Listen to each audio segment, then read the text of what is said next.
16 दिसंबर की मुनासबत से 1971 का वाक़या हो या APS अटैक जिसको आज 10 साल गुजर गए वो वाक़या हो, हमें सबको सोल सर्चिंग करने की ज़रूरत है कि ये वाक़यात पाकिस्तान में क्यों हुए। कभी दाखिली तकसीम इस कदर नहीं बढ़ जानी चाहिए कि मुल्क दो लख्त हो जाए, और ना ही कभी दहशत गर्दों को, इंतहा पसंदों को, एक्सट्रीमिस्ट एलिमेंट को वो मौका मिलना चाहिए कि इस कौम के बच्चों को शहीद कर दें। बहुत सारी चीज़ें आज भी परेशानी का बायस हैं। इस कौम के बेटे जो आज भी सरहदों पे शहीद होते हैं, वो भी उस कौम के बेटे थे जो APS अटैक के अंदर जिनकी शहादत हुई, हमारे बच्चे थे, हमारी औलाद थे।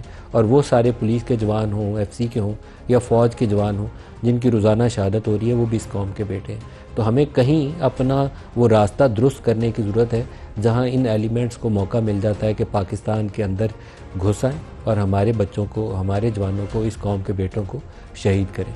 इसी तरीके से जो कुछ ईस्ट पाकिस्तान में हुआ, क्या आज तो ऐसी सूरत हाल नहीं है कि किसी सूबे के अंदर ऐसी आवाज़ें उठ रही हैं। मामलात बड़े वाज़ेह हैं, समझने के लिए बड़ी मुश्किल पेश नहीं आती।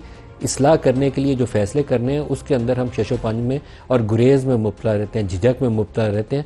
हालांकि मुल्क के इस्तेहकाम की खातिर, यकजहती की खातिर सारों को आगे कदम बढ़ाना चाहिए कि हम जुड़े रहें।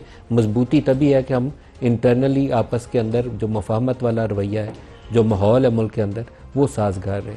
जो आज के प्रोग्राम के हमारे इश्यूज़ हैं उसके अंदर पाकिस्तान के अंदर मॉनेटरी पॉलिसी का इजरा है नया, उसके ऊपर बात करेंगे।